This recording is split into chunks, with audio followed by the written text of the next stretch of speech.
everyone, welcome back to another episode of Webtech Tutorial.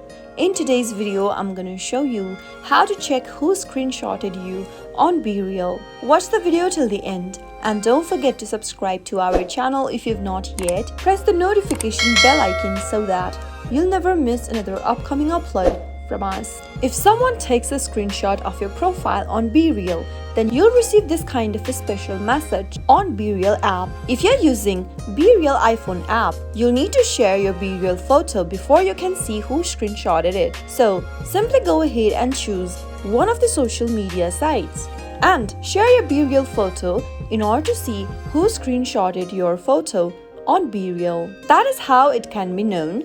I hope you found the video to be helpful. If it was, go ahead and give us a thumbs up. I'll soon be back with more videos like this. Thank you for watching.